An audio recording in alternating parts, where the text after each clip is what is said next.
Hello little ones. Today I have got a spooky story for you. Called, The Taxi Driver. Ready for some chills? Let's begin. The Taxi Driver. A girl named Susan visited a graveyard to put flowers on her father's grave. When it grew dark, the keeper of the graveyard urged her to leave.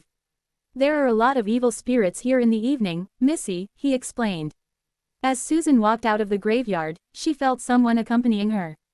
It must be my imagination, she laughed dismissively. She hailed a taxi and got inside. As she was giving her address to the driver, she noticed his reflection in the rear-view mirror. The taxi driver's face was deathly white and he looked like a ghost.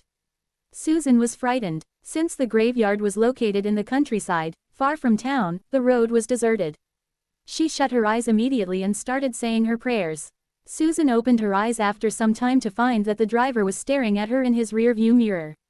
Also, the route that he had taken was a roundabout one and Susan did not recognize it.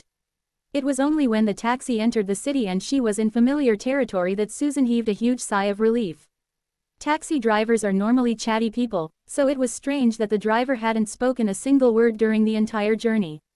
Till the taxi came to a stop outside her house, Susan was on the edge of her seat. She paid the driver in a hurry and opened the door to step outside the taxi. "I wonder if I might have a word, miss," the taxi driver asked politely. "Yes, what is it?" Susan snapped. So, he was not a ghost and could speak as well. "I wanted to apologize for taking a longer route," the driver said. "But I had my reasons since I was worried about your safety." "What do you mean?" a stunned Susan asked the driver. "I took a different route because an evil spirit was following you, ma'am," the taxi driver explained, his voice trembling.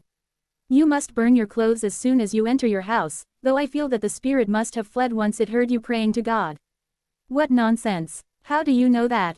"An evil spirit followed me," Susan inquired. "Well, ma'am," the taxi driver explained. "When you sat in my taxi and I looked at you in the mirror earlier, you didn't have a head. The story has ended. I hope you enjoyed it."